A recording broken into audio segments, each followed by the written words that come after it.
Maintenant, nous passerons à l'international. Bien sûr, cette divergence qui peut parfois se révéler subtile avec la France, est-ce qu'elle constitue une entrave au développement des relations entre les deux pays? Divergence, écoutez, il se peut que nous puissions avoir parfois des différences d'appréciation. Bon, elles sont connues sur des sujets où nos positions ne concordent pas exactement. Bon, je dirais cela ne nous empêche pas d'être bien souvent d'accord sur l'essentiel, sur beaucoup de sujets. Et puis surtout, il y a un sujet majeur qui nous concerne ensemble. Alors l'Algérie comme pays voisin, mais la France aussi comme puissance, aussi avec des intérêts en Afrique, c'est la situation au Sahel. Et là, de ce point de vue, je dois vous dire que nous avons beaucoup à faire ensemble. Nous considérons que l'Algérie a un rôle important à jouer pour stabiliser le Sahel, et nous sommes tout à fait disposés, désireux, comme les deux présidents l'ont d'ailleurs marqué lors du sommet de Zeralda, où ils étaient entourés des principaux responsables de la sécurité et de la défense des deux pays. Nous sommes déterminés à coopérer, parce que c'est l'intérêt des deux pays de coopérer. Et je voudrais à cet égard, d'ailleurs, rappeler que, là aussi peut-être pour corriger parfois des idées reçues que l'on a pu ici et là voir s'exprimer dans la presse ou ailleurs. Vous vous souvenez qu'en 2013, la France avait déployé ses forces au Mali pour, dans le cadre de ce qu'on avait appelé à l'époque l'opération Serval, pour stopper l'avancée des colonnes terroristes qui descendaient du nord vers Bamako.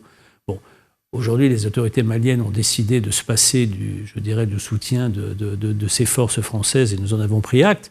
Mais nous considérons pour autant que le danger terroriste reste une réalité dans cette région, et pas seulement au Mali, mais aussi dans des pays voisins comme le Niger, le Burkina Faso. Et naturellement, nous avons intérêt, français et algériens, à coopérer, à travailler ensemble pour faire face à cette menace. À ce propos, son Excellence, nombreux sont les pays qui rejettent aujourd'hui une quelconque présence étrangère sur leur sol, pays africains.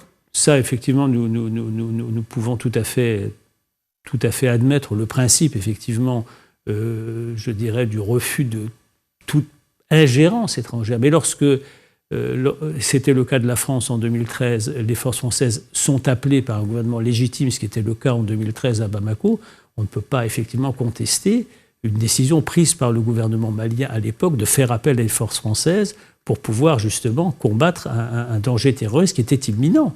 Encore une fois, imaginons ce qui serait passé si ces groupes terroristes avaient pris le pouvoir au Mali. Enfin, ça aurait été une situation extrêmement inquiétante pour tout le monde, et notamment pour l'Algérie, qui elle, a une frontière commune avec le Mali. Donc je pense que nous avons vraiment plus que jamais intérêt à nous concerter, à travailler, à œuvrer ensemble. Et je crois que c'est la volonté des deux pays, d'ailleurs, et c'est clairement ce qui est ressorti de la visite du président Macron en Algérie. D'accord.